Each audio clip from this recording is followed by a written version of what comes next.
how would you introduce some of these ideas, these concepts, these people Yeah, to should we say people in the corporate world, to yeah. bigger companies? Well, I remember again. I'll tell you a little story. I remember the first time that we really went for it with a group. And I must give the guys the rightful name. His name was Steve Whitler, and Steve is one of the leading proponents of systems thinking, I think, in the UK, if not beyond. He's an amazing guy.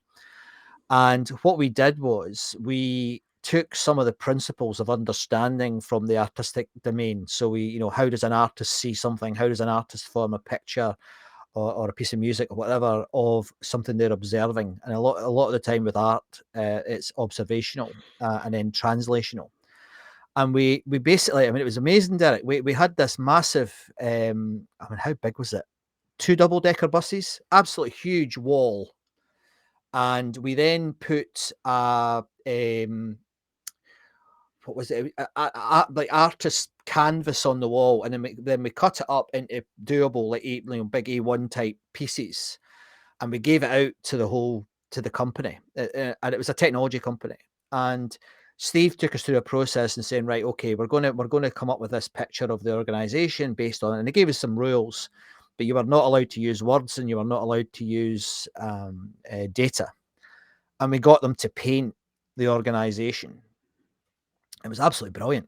I mean, you had 50 different groups, people, sorry, in the room painting. Maybe 8 by 8, so it was quite a lot of panels, and it was absolutely fascinating. And we used that as an exhibition. We rolled it out, and the best bit, one, it was fun, it was great fun, but two, when people then walked around the exhibition and looked at other people's work, and it didn't matter if they were good at drawing or painting or whatever, it didn't matter.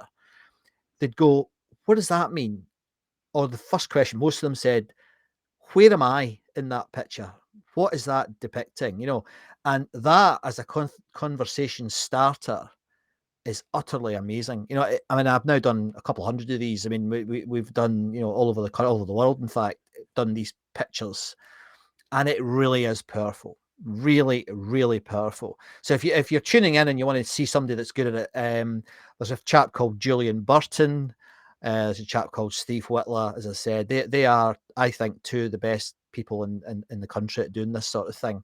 So that was a real example, Derek, where we didn't just use it. I mean, quite often companies make the mistake of just having music and art as edutainment. They have it at a conference to, get everybody Yeah. singing or whatever. But actually, there is agency in it. Or they can be.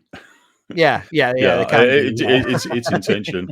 So I Yeah. think we've impressed Morag. I'm certain she'll be coming back Well, to hello, me at some Morag. point on that. Yeah, yeah, Yes, we love things like that.